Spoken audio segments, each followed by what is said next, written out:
The Great Hall floated in space above Nexus Prime, a massive station where thousands of alien species gathered to make decisions that affected the entire galaxy. Inside the council chamber, lights from 100 different suns filtered through transparent walls. The air processors worked hard to create an atmosphere that every species could breathe, though some still wore breathing masks. Ji-hoon stood at the speaker's platform, looking out at the sea of alien faces. Some had multiple eyes, others had no eyes at all. Some breathed through gills, others absorbed energy directly from light. He had been a diplomat for 15 years, but this meeting felt different. More important, more dangerous. His dark suit felt too tight. He adjusted his collar and began speaking. His voice carried through translation devices that every council member wore. Distinguished members of the Galactic Council, I come before you with a warning. My species, humanity, wishes only for peace. We want to trade with you. We want to learn from you. We want to share our culture with yours. A ripple of movement passed through the audience. Some aliens shifted in their seats. Others made sounds that the translators couldn't interpret. Ji-hoon continued. But I must be honest with you. If you attack us, if you try to conquer us, you will regret it.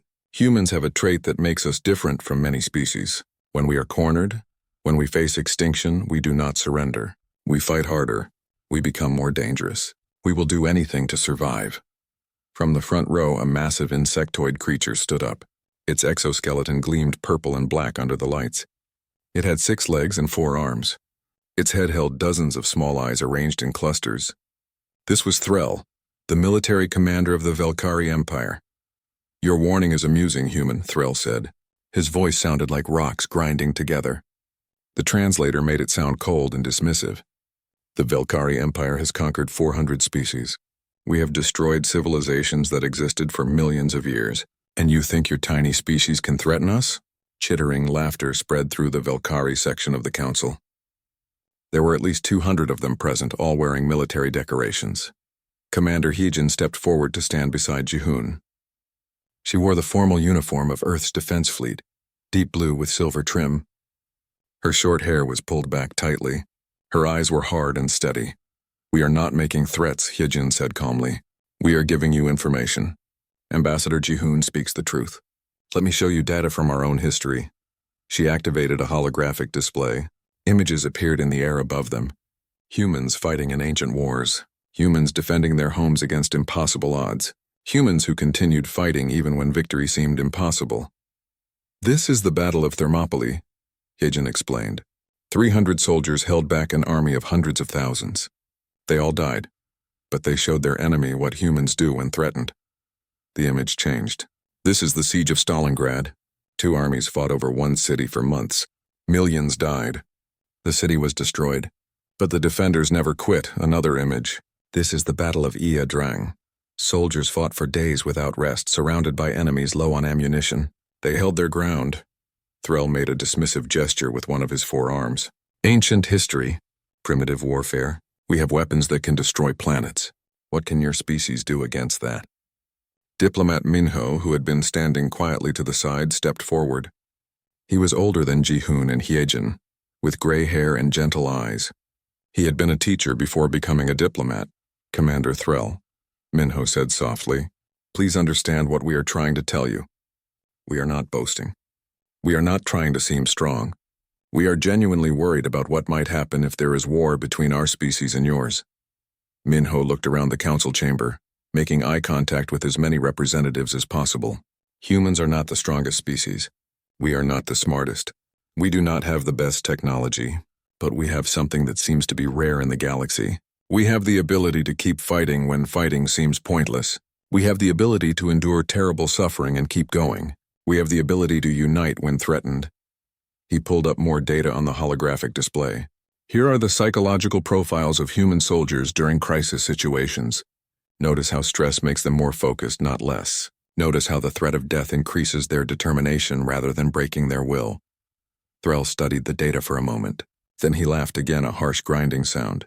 You are asking us to fear you because you are stubborn? Because you don't know when to quit? This is not strength. This is stupidity. Other Velkari joined in the laughter. The sound echoed through the chamber. Ji-hoon felt his jaw tighten. He forced himself to remain calm. We are offering you peace. We have 12 colony worlds. You have thousands. We have 100 warships. You have tens of thousands. We are not your enemies. We want to trade with you. We want to exchange culture and knowledge. We are offering you friendship. We do not need your friendship, Threll said. We need your worlds. Your territory is in a strategic location. Your planets have resources we require. You will surrender your colonies to the Velkari Empire. You will accept our rule. Or we will take what we need by force. Minho tried one more time. Please reconsider. We have prepared trade agreements. We can offer you technology that might interest you. Our scientists have made advances in medical fields that could benefit your people. Our artists create music and stories that you might enjoy. Our farmers grow crops that might taste good to your species. Why choose war when we can choose cooperation? Threll turned away from them. The Velkari Empire does not negotiate with inferior species. You have one solar cycle to evacuate your colonies. After that, they belong to us. If you resist, we will destroy you. The session ended. The council members began filing out of the chamber. Some aliens approached the human delegation with apologetic looks. Others avoided eye contact. The Velkari left as a group, their chittering laughter fading down the corridor. Hyejin stood beside Jihoon, watching them go. We tried, she said quietly. Yes, Jihoon replied. We gave them every chance. Minho looked sad. So many will die now. Theirs and ours. Jihoon activated his communication device.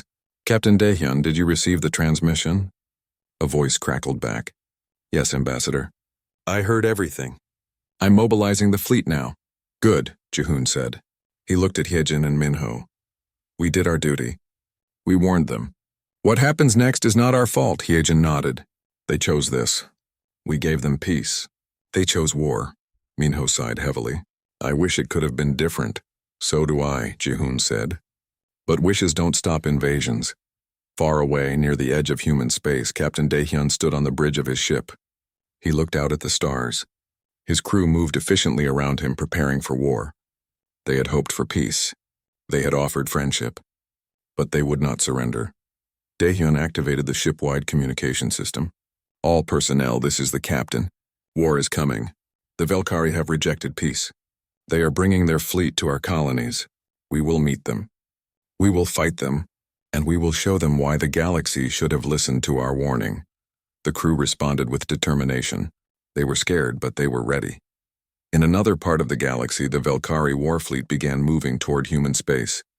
Thousands of ships, millions of soldiers, weapons capable of destroying worlds.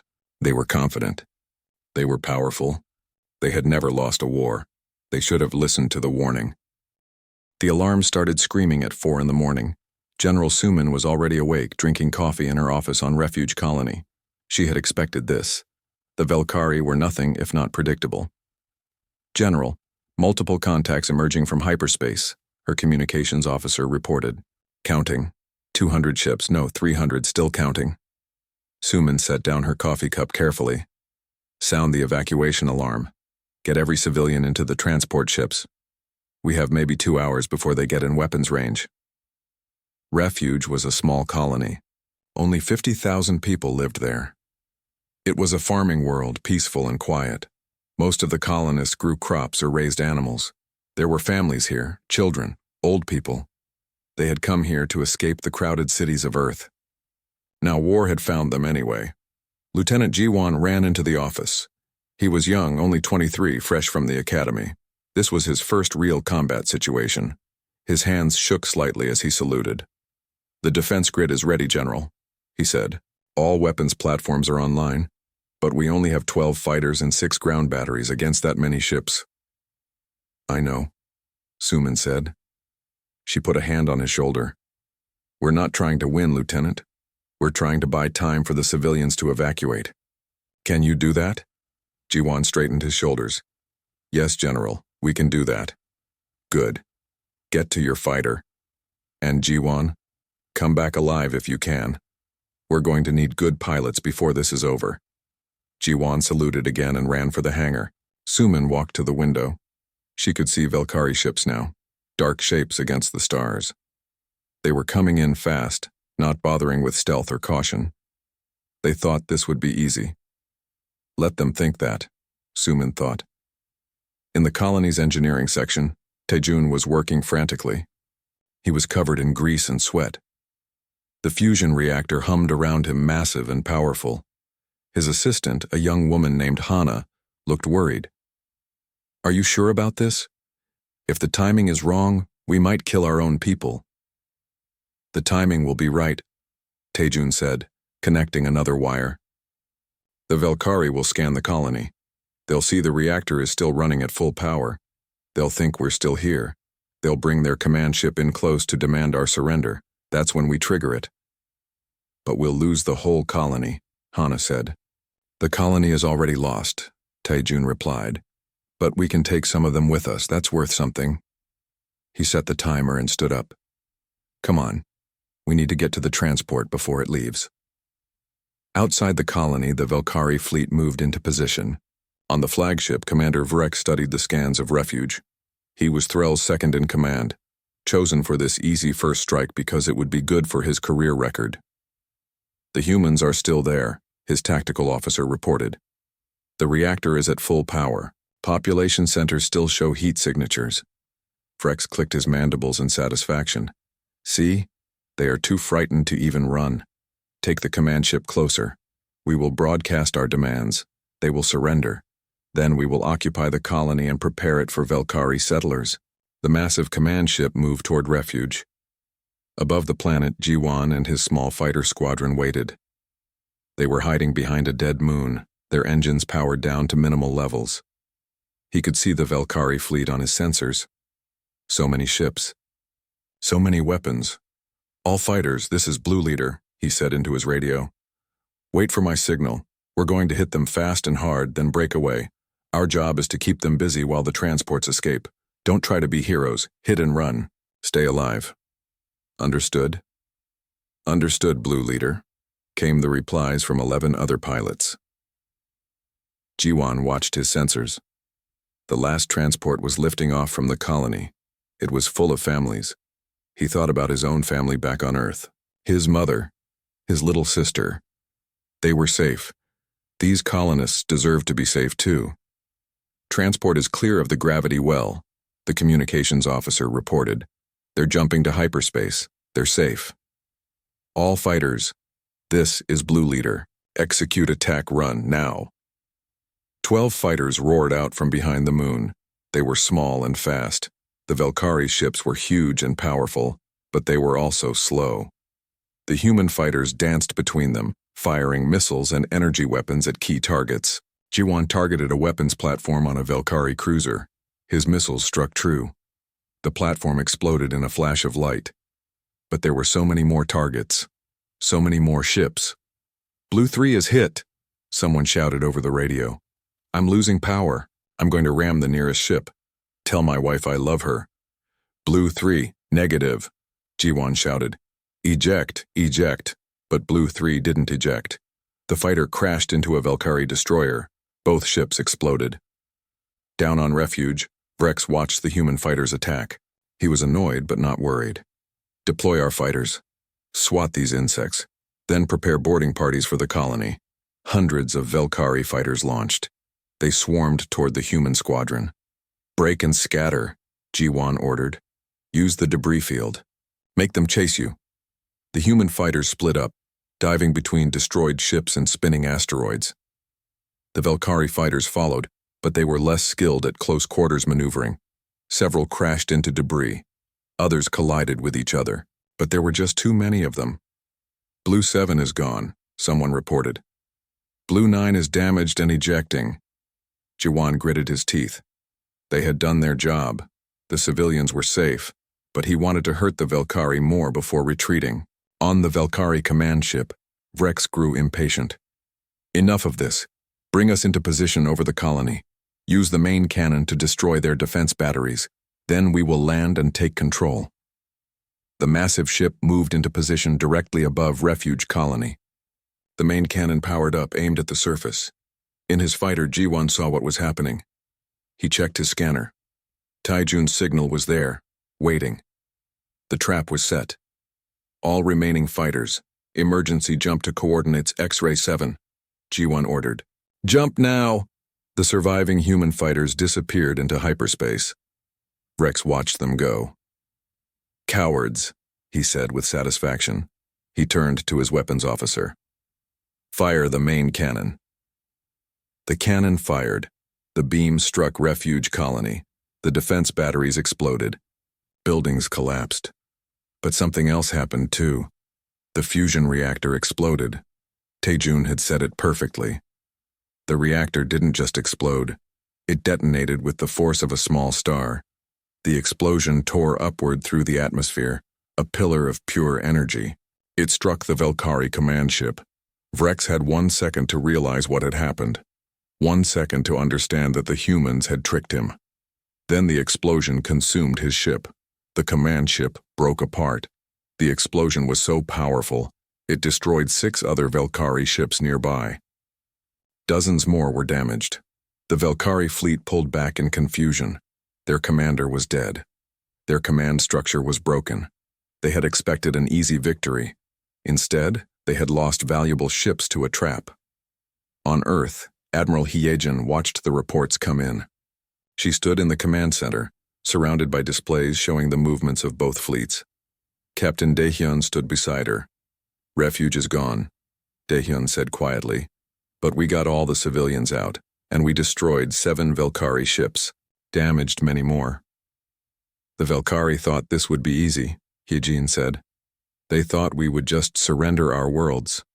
Now they know different." President Minseok entered the command center. He was a thin man with tired eyes. He had not slept since the war began. "The Velkari are sending more ships," he said. "Our intelligence says they're committing their second fleet. Another 1,000 ships." Hyejin nodded.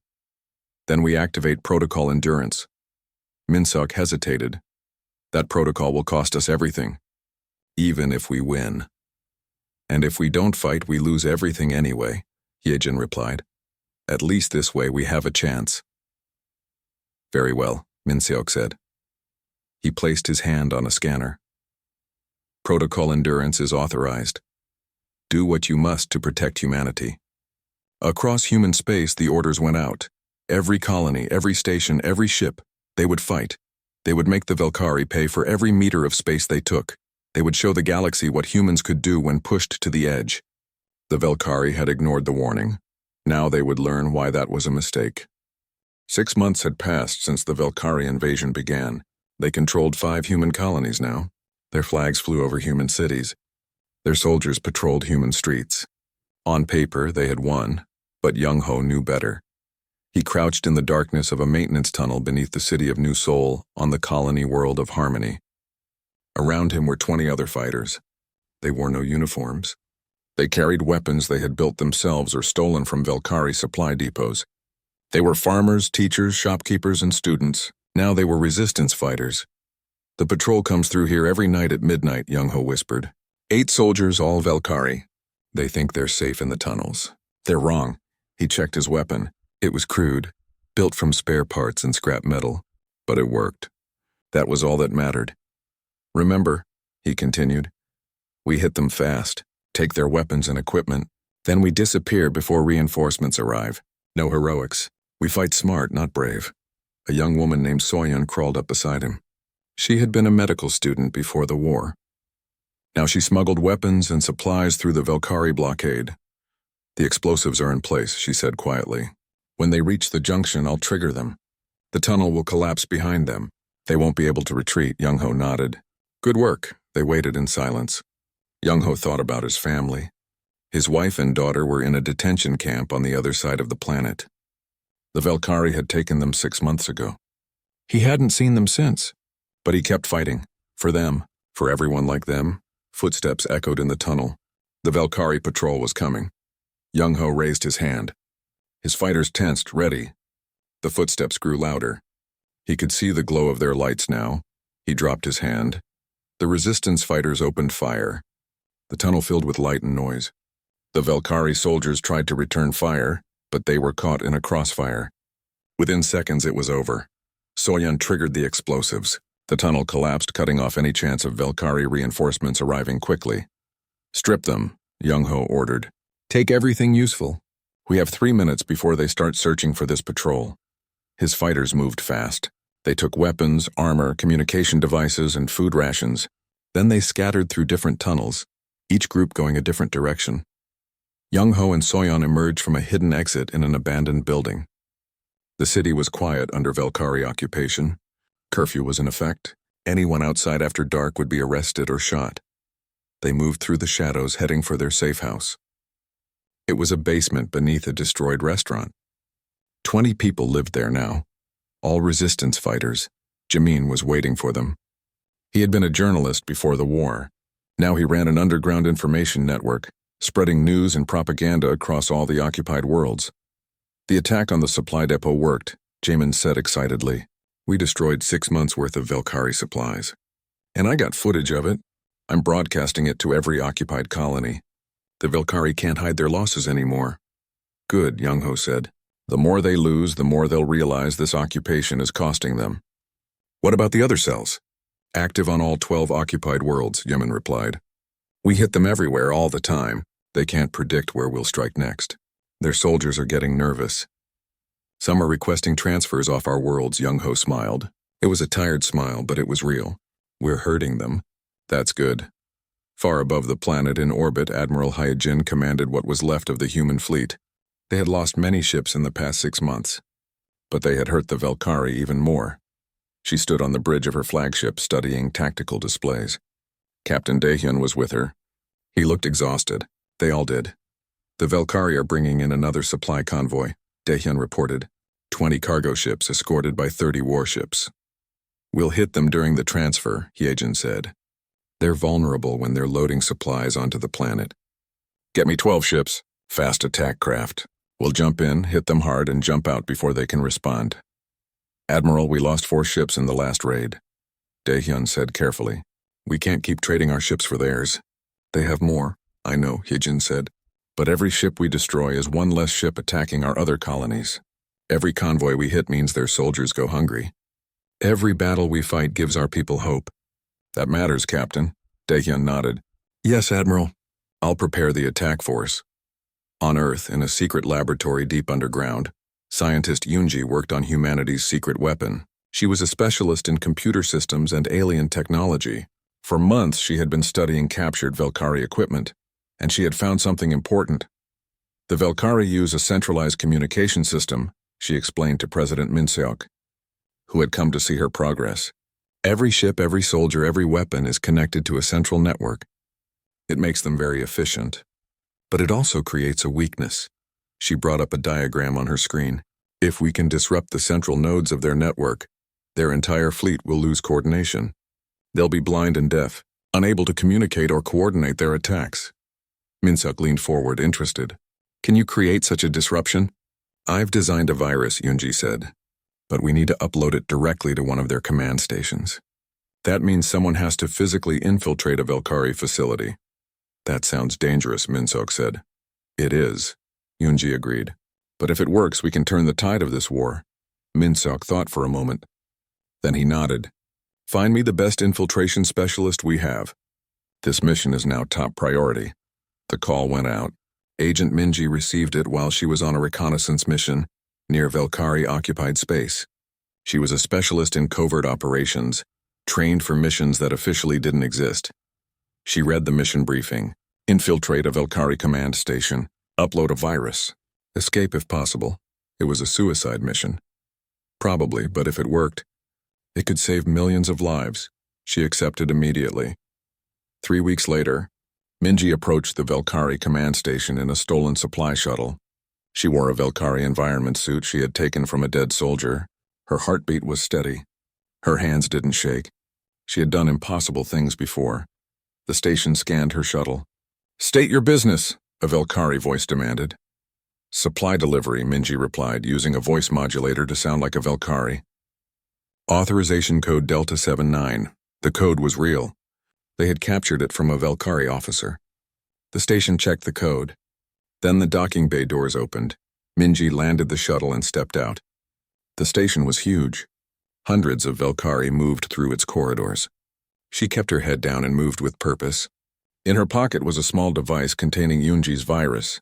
She found a computer terminal in a quiet corridor. She plugged in the device. The virus began uploading. Alarms started screaming. They had detected her.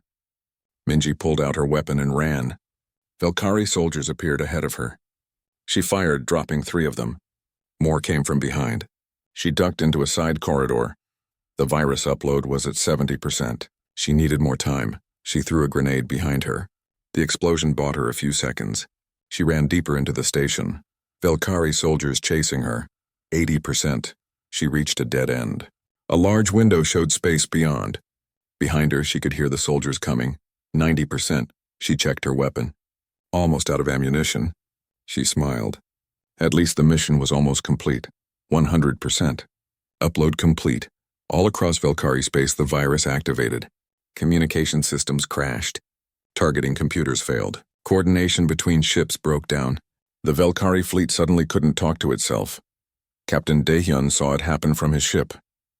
"Admiral, the Velkari fleet is in disarray. They're losing formation. They can't coordinate. All ships attack now," Hyejin ordered. "Hit them while they're confused." The human fleet struck. Without coordination, the Velkari ships couldn't defend themselves effectively. Human ships darted between them, targeting vulnerable systems, destroying weapons and engines.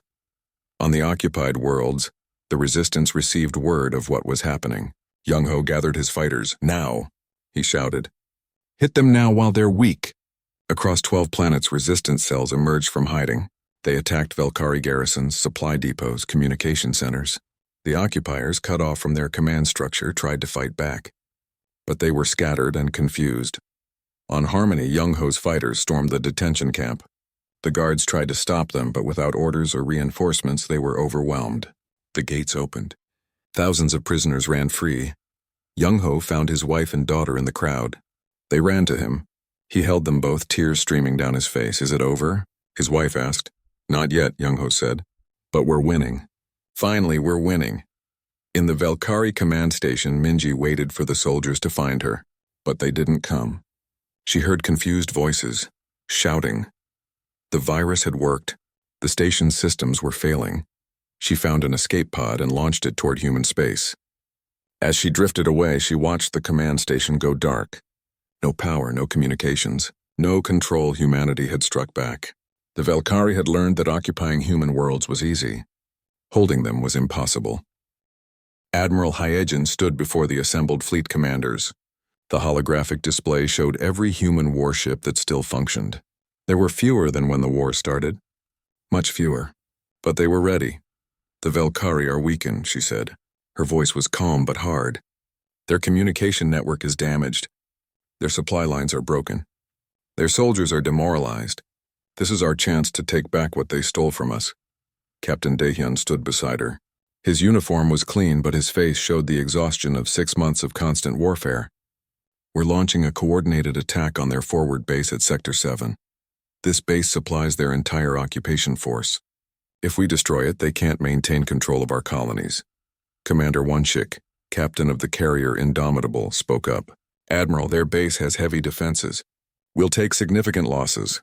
"Yes," Hyejin acknowledged. "We will. But if we don't act now, we'll lose everything anyway. The Velkari are sending reinforcements. In 2 weeks, they'll have rebuilt their strength. We attack now or we lose our chance." She looked at each commander. "I won't order you to do this. I'm asking, will you fight with me?" One by one, every commander nodded. "Then prepare your ships," Hyejin said. "We jump in 6 hours." Lieutenant Jiwon was checking his fighter for the 10th time when his crew chief approached. The older man had been maintaining fighters for 20 years. "She'll fly fine, Lieutenant," the crew chief said. "You've checked everything twice already." "I know," Jiwon replied. "But this is the big one. If we fail today, we might not get another chance." "Then don't fail," the crew chief said simply. He handed Jiwon a photo. "My daughter lives on Harmony Colony. The Velkari have occupied it for 6 months. You bring that colony back. You bring my daughter home." Jiwon took the photo. A young woman smiled at the camera holding a small child. "I'll do my best. That's all anyone can ask," the crew chief said. 6 hours later, the human fleet emerged from hyperspace near the Velkari forward base. It was massive, a fortress floating in space. Around it orbited dozens of warships and hundreds of defense platforms. All ships, this is Admiral Heejin. Attack formation beta. Carriers stay back. Destroyers and cruisers advance and engage. Fighters, you're cleared to launch. Show them what humans can do. The fleet moved forward. The Valkyrie base opened fire immediately. Energy beams and missiles filled the space between the two forces. Human ships weaved and dodged, returning fire. G1 and his fighter squadron launched from Indomitable. Blue Squadron, form up on me. We're going for the defense platforms. Take them out so our big ships can get close. His squadron of 20 fighters dived toward the nearest platform. It was huge, covered in weapons. It tracked them with multiple targeting systems. Evasive maneuvers, G1 shouted. Don't fly straight. Make them work for it. The fighters scattered, each pilot flying their own random pattern. The platform's weapons tried to track them, but couldn't hit the fast-moving targets. G1 lined up his shot and fired. His missiles struck the platform's power core. It exploded. One down, someone shouted, moving to the next target. But the Valkyrie weren't giving up easily. Their warships moved to intercept the human fleet. Energy beams cut through space. One human destroyer exploded, then another. On the bridge of her flagship, Heejin watched the battle unfold. We need to take out that base. It's coordinating their defense. Daehyun, prepare the ramming ships. Daehyun hesitated. Admiral, the crews— I know, Heejin cut him off. But they volunteered. They knew what this mission meant. Across the fleet, 12 ships changed course. They were old destroyers, damaged and barely functional. But they still had engines, and they still had crews who refused to quit. Commander Sujin commanded one of these ships. Her destroyer Phoenix had been hit 3 times already. Half her crew was dead. Her engines were failing. But she could still fly in a straight line. All hands, this is the captain, she announced over the ship's intercom. Our weapons are gone. Our shields are down, but we still have one weapon left, us. We're going to ram that base. Anyone who wants to evacuate, get to the escape pods now. I won't think less of you. Nobody moved. Her remaining crew stayed at their stations. Well then, Sujin said with a tired smile, let's make this count. All power to engines. Set course for the base. Maximum speed. Phoenix and 11 other ships accelerated toward the Valkyrie base. The enemy fired everything they had at these incoming threats. 2 ships exploded before reaching their target. 3 more were disabled, but 6 ships made it through. They struck the base like hammers. The impacts were massive. Explosions rippled across the base's surface. Entire sections broke away. The base began to tilt, its orbit destabilizing. Sujin had 1 second to see the impact. 1 second to know that her sacrifice mattered. Then everything went white. The base is falling apart, Daehyun reported. Its defenses are offline. Now's our chance. All ships advance, Heejin ordered. Pour everything into that base. Destroy it. The human fleet surged forward. Every weapon fired at once. The Valkyrie base, already damaged from the ramming attacks, couldn't withstand the bombardment. It broke apart, pieces tumbling into the gravity well of the nearby planet. But the Valkyrie fleet wasn't finished. Their remaining ships formed up for a counterattack. They're trying to surround us, Wanshik reported. We need to break through their line or we'll be trapped. General Suman had arrived with reinforcements from the liberation of Harmony Colony. Her small fleet was made up of civilian ships modified with weapons. They weren't military vessels, but they could fight. Admiral, this is General Suman. My fleet is jumping in behind the Valkyrie line. We'll hit them from behind while you hit them from the front. Trap them between us. Negative, General, Heejin replied. Your ships aren't equipped for this. You'll be destroyed. With respect, Admiral, we're coming anyway. These colonists want their revenge. And honestly, so do I.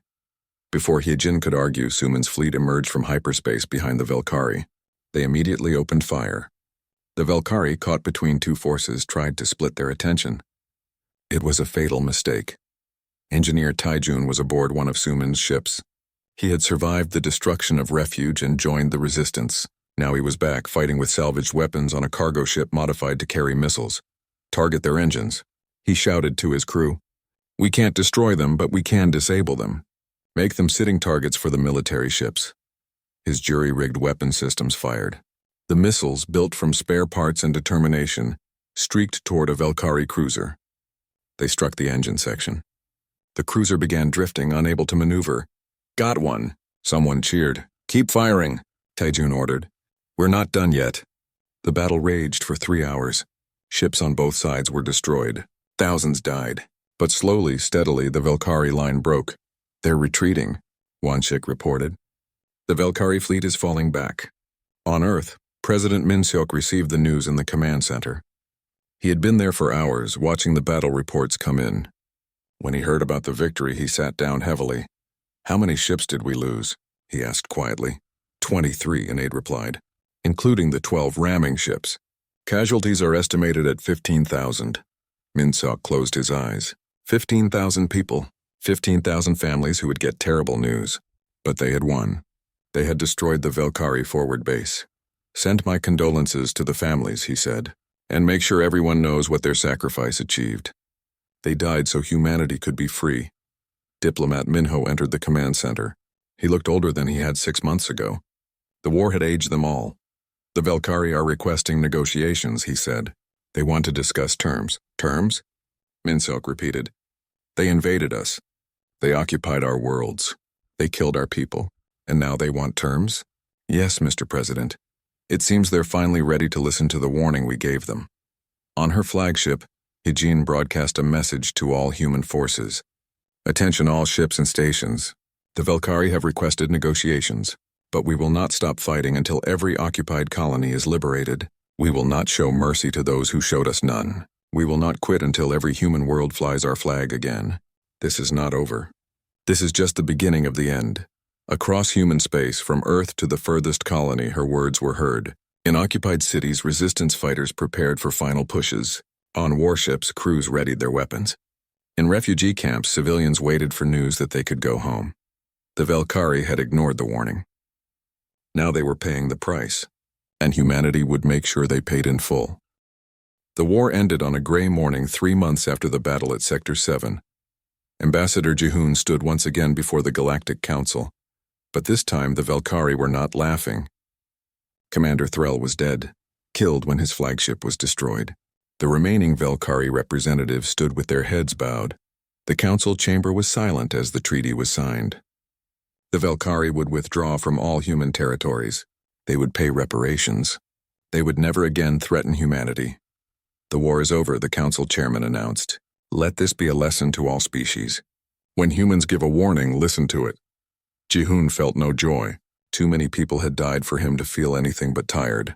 He signed the treaty with steady hands, then stepped back. Admiral Hijin stood beside him, wearing her formal uniform. She had been promoted to Supreme Commander of Human Defense Forces. It was an honor she hadn't wanted. "We won," Jihoon said quietly. "Yes," Hijin replied.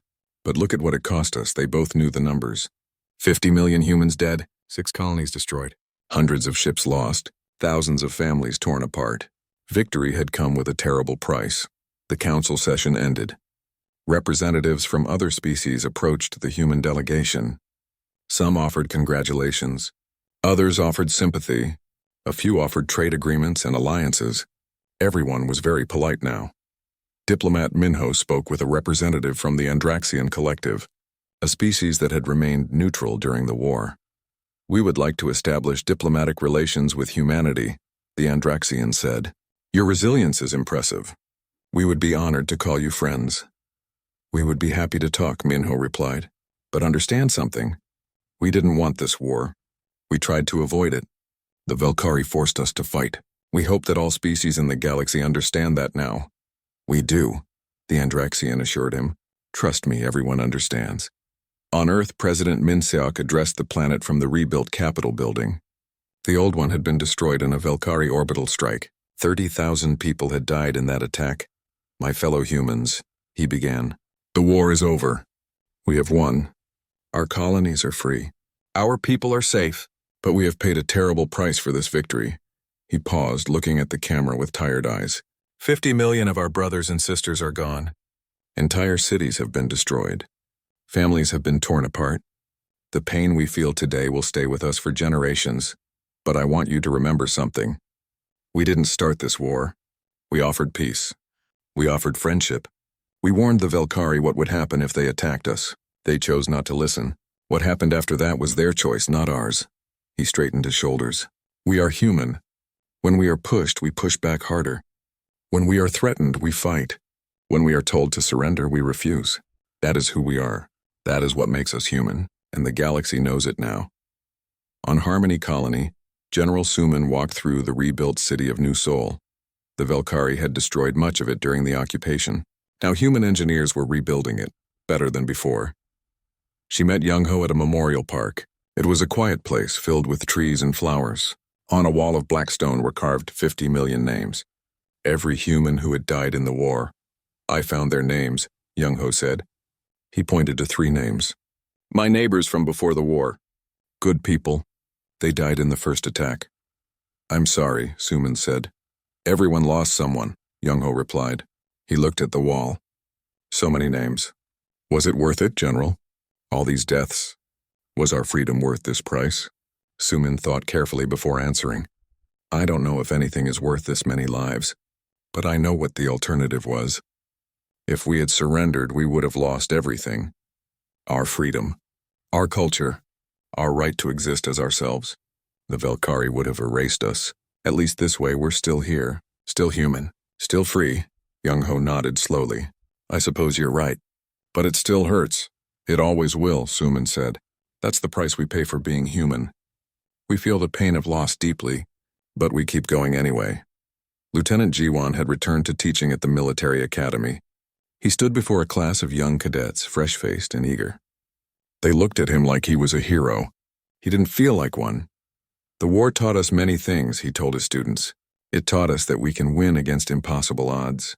It taught us that humans are stronger than we think. But it also taught us the cost of war. He pulled up images on the classroom display. Destroyed cities. Burned colonies. Long lists of casualties. I lost half my squadron in the first month of the war, he said. Good pilots, friends, they died following my orders. I have to live with that. Every commander who survives a war has to live with that. A young cadet raised her hand. But we won, sir. Doesn't that make it worthwhile? We survived, Jiwon corrected. I'm not sure anyone really wins a war. We just survive it and hope we learned something. In her laboratory, scientist Yoonji was back to peaceful research. The virus she had created was now classified, locked away in secure storage. She hoped it would never be used again. But she was preparing, just in case. She was developing new communication systems that couldn't be hacked, new defensive technologies that would protect human worlds. She had seen what happened when humanity wasn't ready for war. She would make sure they were ready next time. If there was a next time. Engineer Taejun was helping rebuild Refuge Colony. The Velkari had destroyed it completely. Now humans were starting over, building a new colony on the ruins of the old one. Why rebuild here? Someone asked him. Why not just start fresh somewhere else? Because this is where we stood, Taejun replied. This is where we fought. This is where we proved that humans don't give up. This colony is a reminder, to us and to everyone else in the galaxy. Agent Minji had returned to her covert work, but now she trained others. A whole new generation of intelligence operatives who would make sure humanity was never caught off guard again. The war is over, she told her students, but peace is never guaranteed. You need to be vigilant. You need to be ready. You need to remember what happened when we weren't prepared. Back at the Galactic Council, new protocols were being written. Human representatives were now included in all major decisions. Ambassador Ji-hoon sat on the Security Council. Admiral Heejin commanded humanity's fleet, which was being rebuilt larger and stronger than before. Other species approached humanity with respect now. Trade agreements were signed. Alliances were formed. Cultural exchanges began. The galaxy was learning about humans, not as victims or aggressors, but as equals. One day, a young Velkari approached Ji-hoon after a council session. She was a junior diplomat, not yet born when the war began. Ambassador Ji-hoon, she said nervously, I wanted to apologize for what my species did, for the war, for not listening to your warning. Ji-hoon looked at her. She was sincere, truly sorry for something she hadn't even participated in. The war is over, he said gently. Your species has paid reparations. You've withdrawn from our space. You've honored the treaty. That's all we asked for. But so many died, the young Velkari said, on both sides. How can you forgive that? I didn't say I forgave it, Ji-hoon replied. I said it was over. There's a difference. But I'll tell you something. Humans are capable of terrible things when threatened. We prove that, but we're also capable of moving forward, of building peace after war, of choosing hope over hate. That's what we're doing now. The young Velkari nodded. I hope my species can learn from our mistake. I hope we can be friends someday. Maybe, Jihoon said. That's up to both of us. But at least now you know. When humans give a warning, they mean it. On Earth, a generation of children who had been born during the war were growing up.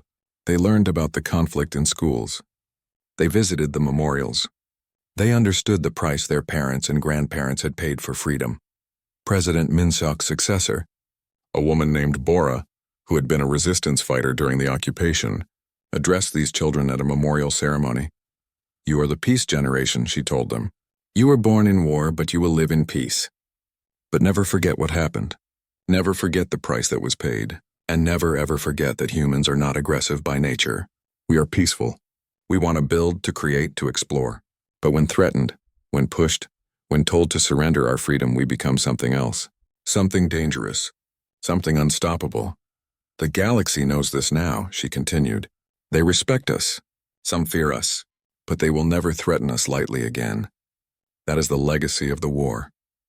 That is what 50 million people died to achieve. Years passed. The memorials remained. The names were never forgotten. Earth rebuilt. The colonies flourished.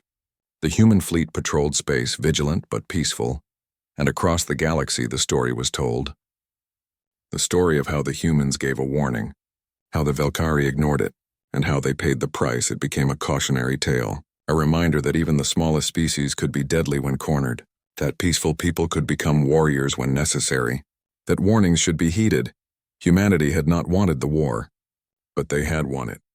And in winning, they had earned their place among the stars. Not through conquest, not through aggression, but through the simple, stubborn refusal to surrender what was theirs. The galaxy had learned its lesson. Humans were not to be trifled with. They would offer peace,